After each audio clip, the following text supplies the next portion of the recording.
Melissa here again, and I have another recipe for you today. It is for a foot soak, and it's a warming foot soak as well as a soothing foot soak.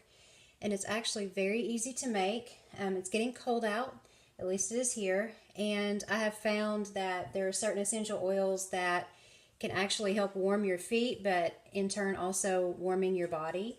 And also soothing your feet, because it's the time of year where we tend to get cracked, dry feet, and that's something that's never comfortable. So I have some ingredients here. You can play around with your ingredients, but this is just what I like to put in mine. I'm going to start off in the container that I'm going to actually end up putting it in, but you're going to want some Epsom salts, and I filled it up to the 1 cup mark. But for now, I'm going to go ahead and dump the salts into a bowl. And then I have some chamomile tea. I got some chamomile tea flowers, and I got them from Mountain Rose Herbs. Again, watch the Colorful Canary. That's her channel. She suggested this company. They have very good prices. Most of their things are organic, and they're very, very high quality. So I took some of the flowers, and I ground them up here, and I'm going to put some of them into the mix as well. Chamomile is very, very soothing.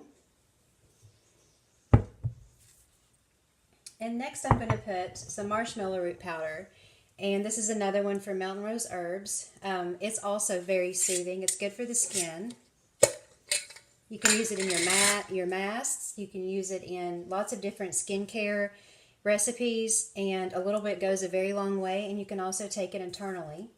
I'm going to maybe put about a tablespoon of the marshmallow root powder into the mix.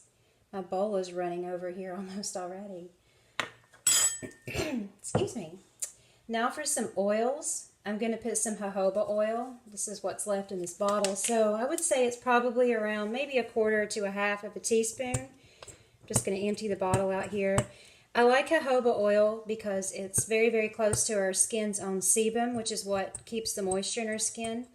And I have found that it's not greasy at all, which helps a lot if you want to put it into your skincare recipes. So there's the rest of that. And the rosehip seed oil, I'm sorry. This is very, very moisturizing. I do keep this in the fridge. It's pretty easy to find. You can find it on Amazon or any other company that you typically order your essential oils from, or any kind of, like if you make your own Bath and Body supplies, you've heard of rosehip seed oil, but it's very, very moisturizing. And I think I may have actually bought this one at Rainbow Blossom or some other sort of health food store. Just put several drops in there. You're going to have to excuse my voice today. I'm coming down with something. Now for the cinnamon leaf oil. It's not the cinnamon bark oil, it's the cinnamon leaf. This is actually from Bulk Apothecary. I enjoy buying from their company as well. For this big of a batch, I'm going to maybe put 15 drops, 20, 10, 11, 12, 13, 14, 15. Close enough. And then you can always add more at the end if it doesn't seem like it's strong enough for you. And then the ginger root oil. The other thing you can do if you don't have ginger root oil is you can actually use ground ginger, just like you're using the ground marshmallow root. You can also put ground ginger in here, and it'll do the trick. Just put several drops, maybe 15 or 20 drops of the ginger root.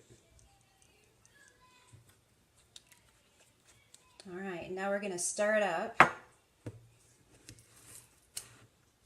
And you can stir it a little bit more once you get it into your container, if your bowl's not big enough like I've done here.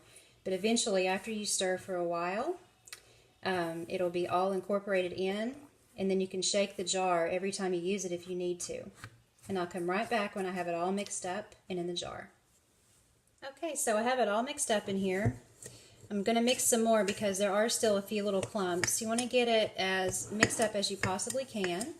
The other thing I wanted to mention while I'm mixing it up is if you don't have Epsom salts, you can use sea salt. I would just make sure you don't use white salt. That's not going to give you any benefits, and it's actually kind of harmful. But use real sea salt if you have that.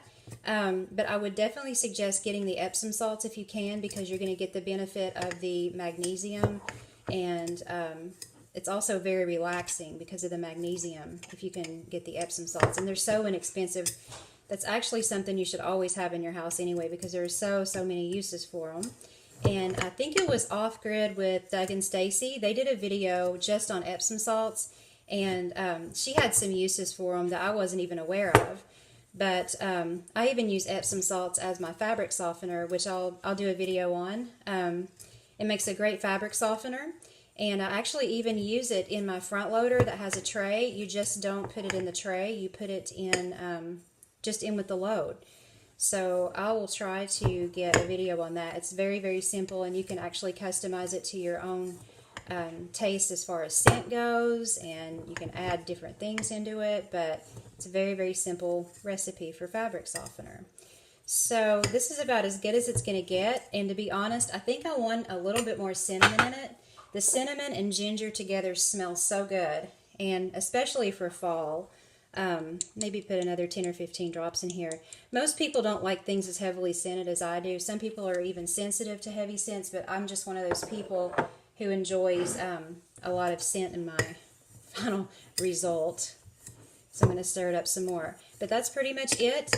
What I would do if you make this is I use a little dish pan, the plastic dish pans you can get at the Dollar Tree, and I just fill it full of warm to hot water.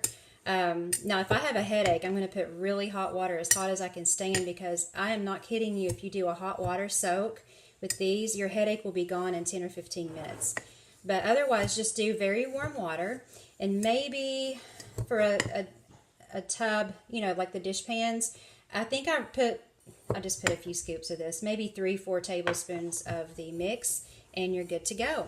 So that's it. That's the warming foot soak, soothing also, and I hope you enjoy it. And if you do make it and you like it, please leave it in the comments. If you have any more recipes that I can put into Epsom salts for foot soaks, put them down there. Let me know. Thanks for watching.